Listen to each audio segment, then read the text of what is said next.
এই শ্রাবণ মাসে যখন সবাই আমরা চলেছি তারকেশ্বরে বাবার মাথায় জল ঢালতে, আপনিও নিশ্চয়ই সেরকম পরিকল্পনা করছেন, কিন্তু ভাবছেন তারকেশ্বর গিয়ে কোথায় থাকবো। এই ভিডিওতে দেখতে পাবেন যে তারকেশ্বরে আমি গিয়ে কোথায় ছিলাম। আপনারা এখন আছেন রানার দুনিয়াতে। রানার দুনিয়ায় আপনারা জানেন সবসময় বেড়ানোর ভিডিও থাকে। আজ আপনাদের একটু ঘুরে দেখাবো যে তারকেশ্বরে যখন আমি এলাম, এসে আমি কোথায় ছিলাম। হ্যাঁ বন্ধুরা, আমি গাড়ি নিয়ে তারকেশ্বরে এসেছি এবং এই তারকেশ্বরে এসেই আমি সোজা উঠেছি এই নটরাজ ট্যুরিজম প্রপার্টি। এখানে এটা আমাদের পশ্চিমবঙ্গ সরকারের ট্যুরিজম ডিপার্টমেন্টের পরিচালিত। আমি যখনই পশ্চিমবঙ্গের মধ্যে কোথাও বেড়াতে যাই, আমি চেষ্টা করি যে আমার এই ট্যুরিজম ডিপার্টমেন্টের যে রিসোর্ট বা হোটেল যাই বলুন না কেন, সেখানে গিয়ে থাকতে, কারণ আমার ভীষণ ভালো লাগে।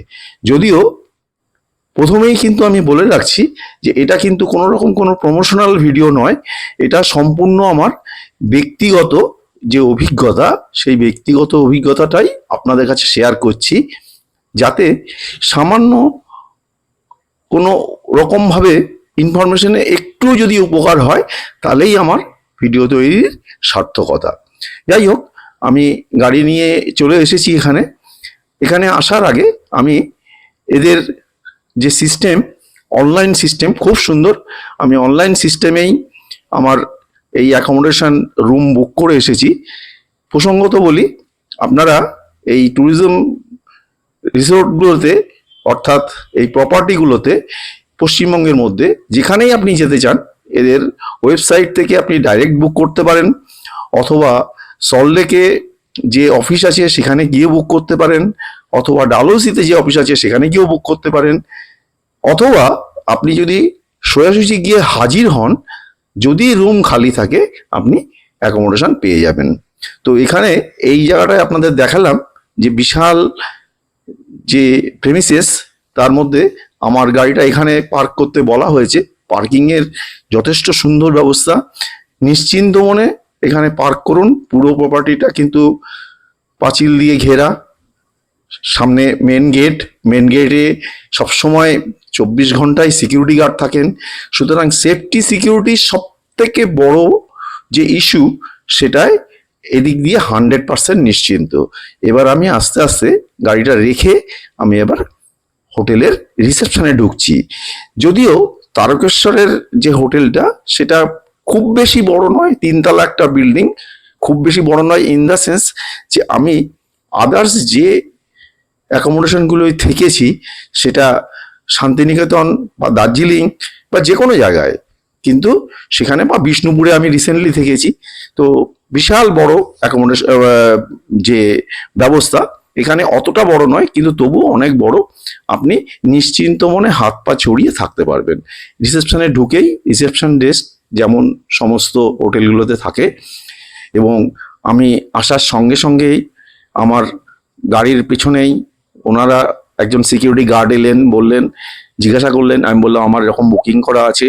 বললো স্যার আপনি এইখানটায় গাড়িটা পার্ক করুন। ভীষণভাবে ওনারা হেল্পফুল, এবং বললেন স্যার আপনি লাগেজটা নামিয়ে রাখুন, আমরা লাগেজে নিয়ে যাচ্ছি আপনার রুমের সামনে, কোনো চাপ নেই, আপনি রিসেপশনে গিয়ে একটু এন্ট্রিটা করিয়ে নিন। তো আমি রিসেপশনে এলাম, এসে আমার বুকিংয়ের ডিটেলসটা দেখাতেই ওনারা একদম সঙ্গে সঙ্গে আমাকে বললেন আপনার এত নাম্বার রুম, আমাকে দোতলায় রুম দেওয়া হয়েছে। তো আমি সেই রুমের দিকে যাচ্ছি। এখন এই রিসেপশনটা বিশাল বড়। এই রিসেপশনের ওই দরজাটা দিয়ে আমি এসেছি, এদিকে একটা লিফট আছে আর এখানে একটা চওড়া সিঁড়ি আছে। যদিও আমি দোতলা 3 তলাতে সাধারণত লিফট ব্যবহার করি না, তো আমি সিঁড়ি দিয়েই দোতলায় উঠছি, আমার রুমের দিকে যাচ্ছি। এদের আরেকটা যে 2-3টে ইএসপি বা প্লাস পয়েন্ট আছে, সেই প্লাস পয়েন্টগুলোর মধ্যে অন্যতম হচ্ছে সেফটি অ্যান্ড সিকিউরিটি, এবং ভীষণ নিট অ্যান্ড ক্লিন, ভীষণ হাইজেনিক, আর কম্পারেটিভলি ভিড়ভাড়টা কম। সুতরাং আপনি খুব নিজে এবং আপনার ফ্যামিলি নিয়ে খুব সেফলি এবং আরামে থাকতে পারবেন। উঠেই এদিকে একটা লম্বা বারান্দা, এবং বারান্দার ওই নিচেটা দিয়ে আমি এলাম ঘুরে।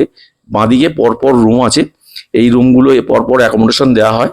আর এইখান থেকে একটু পেছনে আসলে ডান দিকটাতে, এদিকটাতে হচ্ছে ওনাদের ডাইনিং স্পেস, এবং ভেতরটায় কিচেন আছে, এদিকটায় কিচেন এবং এদিকটায় পুরো ডাইনিং স্পেস।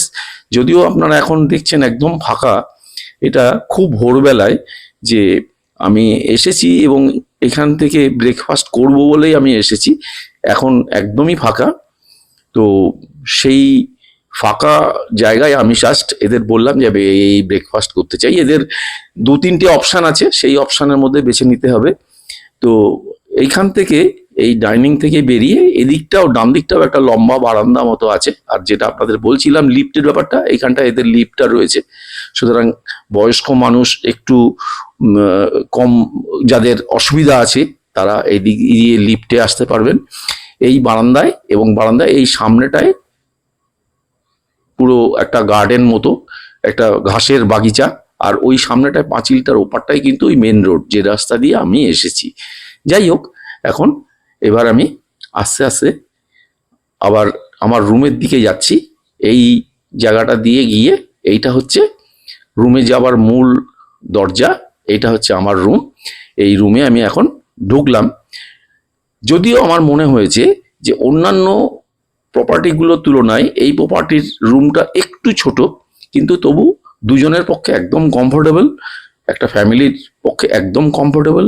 উঠেই ডান দিকে দেখুন একটা মিরর, বা আপনি যাই বলুন, একটা ছোট টেবিল আছে, এখানে ড্রেসিং টেবিল বলতে পারেন।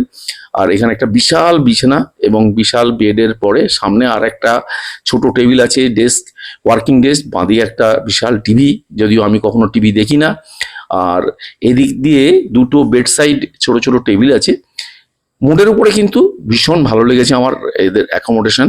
আর এই জলের বোতল, জলের কেটলি ইত্যাদি ইত্যাদি সব রয়েছে, এবং বাথরুমটা যদিও ছোট্ট, কিন্তু যাবতীয় সব কিছুই রয়েছে। আর এই দিকের জানলাটা দিয়ে ওই পেছনটা দেখা যাচ্ছে, যার ওপাশটায় অনেক ছোট ছোট কটেজ আছে। ঠিক আছে বন্ধুরা, আজ এই অবধি থাক, দেখা হবে পরের ভিডিওয়। নমস্কার।